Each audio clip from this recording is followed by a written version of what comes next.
मुंबईमध्ये एकाच जागेवर काँग्रेस नेत्यांच्या नजरा लागल्यात। वर्षा गायकवाड या मूळच्या दक्षिण मध्य लोकसभा मतदारसंघातल्या असल्या तरी त्यांच्याकडून सुद्धा सध्या उत्तर मध्य मुंबईची चाचपणी सुरू आहे असं समजतंय आणि या जागेवर काँग्रेसकडून प्रयत्न सुरू आहेत असं देखील कळतंय। भाई जगताप आहेत, वर्षा गायकवाड आहेत, ज्यांची नावे या जागेसाठी चर्चेत आहेत असं समजतंय। उत्तर मध्य मुंबईतील मतदारसंघासंदर्भातले हे अपडेट्स आपण बघतोय। ठाकरेंच्या पक्षाकडून घोसाळकरांना उमेदवारी दिली जाऊ शकते असं म्हटलं जातंय। मात्र भाई जगताप आहेत किंवा वर्षा गायकवाड आहेत यांच्या सुद्धा नावाची चर्चा आहे। प्रतिनिधी अजय माने आपल्याशी जोडले गेले, त्यांच्याशी या संदर्भात आपण बोलूया। अजय, काय नेमकं घडू शकतं या मतदारसंघामध्ये? भाई जगताप आहेत, वर्षा गायकवाड यांच्या नावाची सुद्धा चर्चा आहे। रिद्धी, आपण जर पाहिलं तर प्रिया दत्त या ठिकाणाहून 2 वेळा लोकसभेची निवडणूक ज्या त्या लढल्या होत्या, पण दोन्ही वेळा त्यांना हार पत्करावी लागली होती, 2014 असो 2019 असो।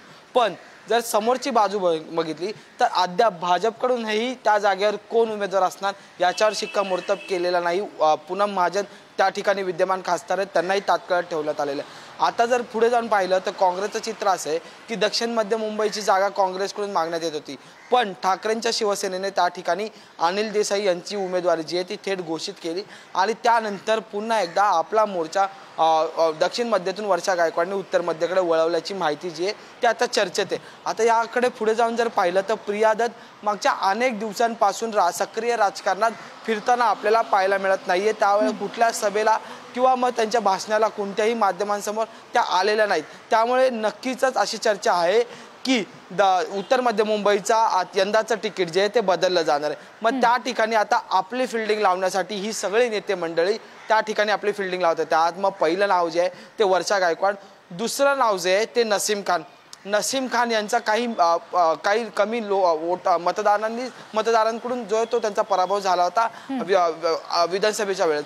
आणि त्यानंतर पण नसीम खानचा त्या ठिकाणी तो संपूर्ण पट्टा जर पाहिला तर मोठ्या संख्येने तिकडे दलित आणि मुस्लिम वस्त्यात आणि त्यामुळे त्या पट्ट्यावर नसीम खान यांची चांगलीच पकड आहे। त्यामुळे नसीम खान त्या एकंदरीत त्या लोकसभेचा एक जागा जी आहे ती मागताना आपल्याला आणि या संदर्भात काँग्रेसच्या पारड्यात ही जागा पडते काही बघणं महत्त्वाचं असेल। धन्यवाद दिलेल्या माहितीसाठी।